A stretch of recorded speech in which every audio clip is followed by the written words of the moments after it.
Okay, welterweights, let's get some fights going here. Most of the top 15 have no opponents, so let's start with who the champion of the welterweight division should fight first for his first title defense. Belal Muhammad, I think, should fight Shavkat Rakhmonov. Now, we know he's been talking about Kamaru Usman. He's actually been calling out Usman more than Shavkat, but he has stated already that he's willing to fight anybody they put in front of him, and that includes Shavkat. He said, if it's Shavkat, if it's Usman, no matter who that is, I'm going to fight them. And I do believe that Shavkat deserves the title shot over someone like Kamaru Usman, who has 3 losses in a row. Very good fighter, a legend, one of the greatest welterweights of all time, but come on. Shavkat's on an undefeated streak, finished everybody, 100% finish rate, young, never fought for the title. This is the fight you put together for Belal Muhammad. Guys like Wonderboy and Geoff Neal, but his whole road in the UFC was not easy. Even his first few fights were against veterans or actually skilled opponents. Carlston Harris was pretty good. Michel Prazeres for the time being, Shavkat being so new to the UFC, he went up against a veteran in Prazeres who had a decent record. His UFC debut was Alex Oliveira at a catchweight because Oliveira always misses weight. He eventually fought Neil Magny, Geoff Neal, and then Wonderboy, progressively going up in the rankings against better opponents. But because there is no rightful #1 contender, I think Shavkat is the most likely guy to fight Belal Muhammad, especially now that Della Maddalena is out. He's recovering. I don't know exactly when he's going to be back, but with him being out, I think it propels Shavkat to the #1 contender spot. And I think it would be a very good fight. On paper, it's the toughest fight in Belal Muhammad's career. A guy who can grapple very well, big guy for the weight class, long and tall. He's not necessarily like wide or bulky. I think Belal's thicker than Shavkat, and he might actually be physically stronger. But Shavkat has a lot of good skill on the ground. We haven't really seen him get taken down at all. In fact, he could be absolute trash when opponents try to take him to the ground at this level. And maybe Belal Muhammad is the guy that can expose that takedown defensive area of Shavkat and grind that out to a decision or try to get some kind of rear naked choke on him. That would be quite interesting. I would think Shavkat is the better striker of the two. Defensively, he doesn't move his head, but Belal Muhammad doesn't really have that much power in his hands, right? Shavkat has stood up with more dangerous opponents on the feet like Geoff Neal, who hits harder, very fast hands,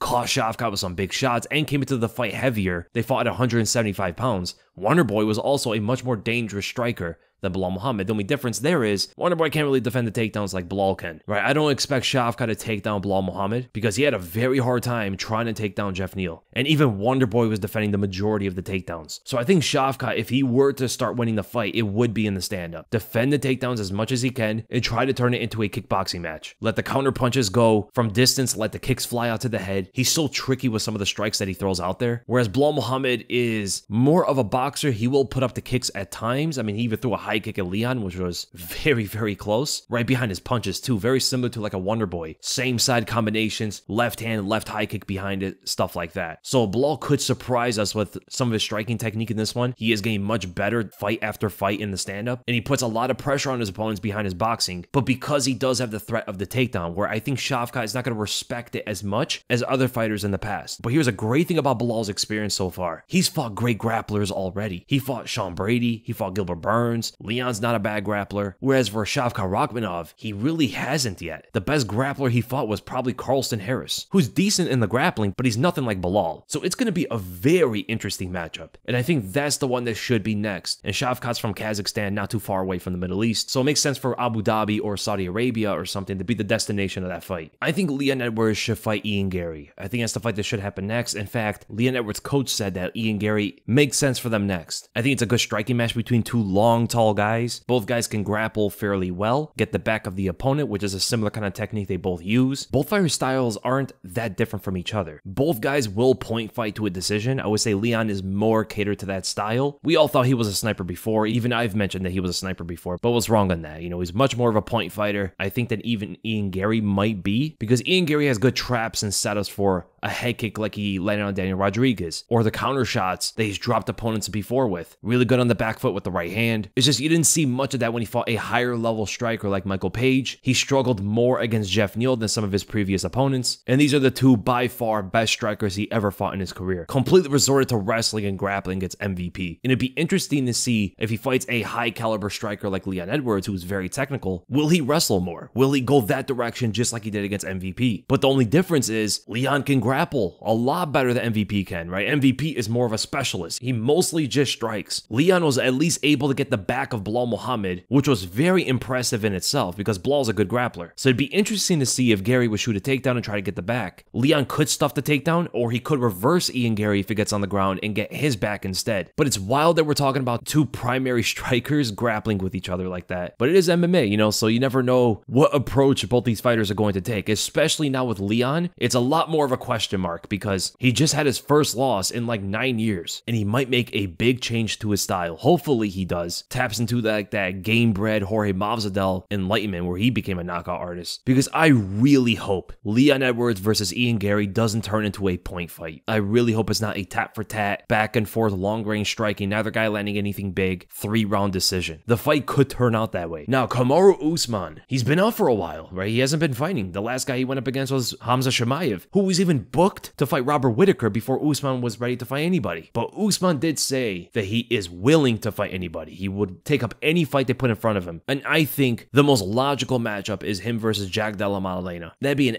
excellent fight to see if Jack Della's wrestling is up to par to take guys like Belal Muhammad and Shavkat and, you know, Usman, Colby, etc. Well, I don't know about Colby these days. He's a poker player now. But this would be an excellent fight to test Jack in his wrestling at the highest level. And also to test Usman if he's still in it to take on the younger guys coming up. The boxing expertise of Jack Della, who I think has the most effective boxing skills in the welterweight division, versus the guy with the most experience, one of the greatest welterweights of all time, who can box and wrestle, in Kamaru Usman. I don't know how that fight is going to go because I don't know where Jack Della's wrestling defense is at against a guy like Kamaru Usman, right? Gilbert Burns was taking him down. Gilbert Burns was actually doing very well in the fight before Jack caught him. And Gilbert doesn't wrestle like Usman does. Now, Usman's wrestling has deteriorated over time. His takedowns against Leon in the third fight were horrendous in Usman standards. He was way better with his wrestling before. He like reaches down, doesn't bend at the knees as much as he used to, a lot slower with the shots, and I think Jack should be able to defend those kind of takedowns. And I think he should be able to outbox Usman as well, who's very open to get hit. The main thing that he has is that Usman's got a really long reach. That's what gets him away from some of the strikes landing on him. But Jack is so skilled there. I think he would be able to defend the shots, slip and rip body hooks, and then come up to the head afterward. There's not a lot of guys who do that to Usman, who punch to the body, then open up headshots off of that. And Jack Della has good experience go up against long guys like Randy Brown and Kevin Holland. And those guys move, and Randy Brown specifically moves a lot more than Kamaru Usman does. Usman is shorter than those guys and will sometimes stand right in front of you. And I think Jack would love that kind of matchup, but I just don't know where his wrestling is going to be against someone like Usman. It's a great test for him before he fights a guy like Belal or Shavkat. I think he would need that kind of experience against Usman first. Colby Covington, who should he fight next? It doesn't seem like he cares to fight anybody right now. I know he talked about Belal, that he wants a title shot, but he's not going to get that. I think a Dustin fight might be something for him. Colby's in a position where I don't think he wants to go up against contenders. He's older now. He's made a lot of money. He's doing other things outside of fighting. And at this point, he's probably just willing to take up a fight that interests him. And I think Dustin would be an opponent like that. I mean, Dustin even talked about how it's a possibility. Before, he was against the idea of fighting Colby, and now he's not against that. And if he's not, might as well do the fight. I mean, Dustin's in a similar kind of mindset where he doesn't want to take up fights against these upcoming contenders anymore. He wants fights that interest him too. So if they're both interested to fight each other, I know Colby wants to fight Dustin. Dustin is not against the idea. Let's do the fight at 170. And it's like impossible now to know how that fight would go down because we don't know where Colby's at skillfully. He seems to be out of his prime, and if that is the case, he's probably going to lose to Dustin.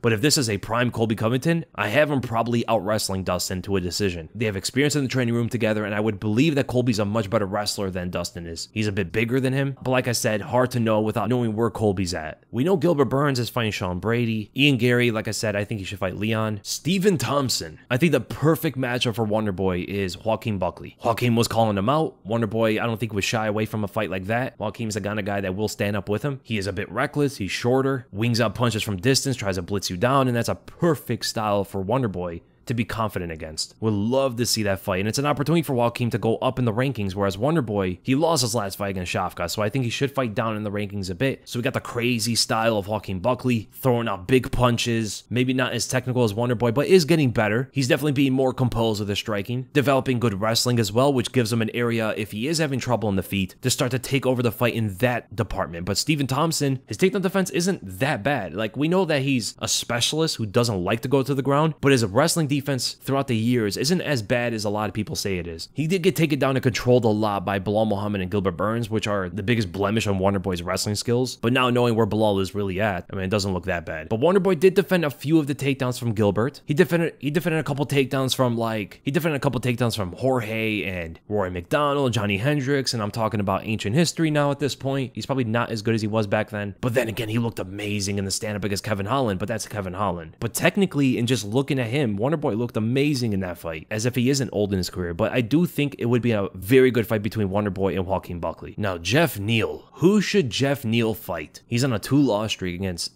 Garry and Shavkat Rakhmonov. You know what's the perfect fight? Michael Page versus Geoff Neal. Perfect fight. 2 strikers. Michael Page doesn't have to worry about his opponent taking him to the ground, unless Geoff Neal tricks us all. The long, rangy striking of Michael Page versus the shorter boxing skills of Geoff Neal, who doesn't like to punch too long, and he's not going to have the distance advantage at all in this fight. Michael Page moves better, will switch stances on you, kick at your legs, kick at your head. The 1-2 blitzing combo is such an effective weapon against so many different styles. But I think Geoff Neal would try to like cover up on that and then counter with his left hand or potential lead right hook, because he is a southpaw versus the usual orthodox style of Michael Page. But the fact that that opens up both of their power hands on each other, I think is going to give Michael Page a bit of an advantage, because if his right hand is opened up, he is going to be sniping at you from so far away. And it's going to force Geoff Neal to put the pressure on Michael Page, which he's very inconsistent with. Geoff Neal does not like sometimes to go forward. There are fights where he's literally just sitting back, not doing much, or just trying to clinch up with you, which is so confusing to see him fight like that against Garry. And if he is passive against Michael Page,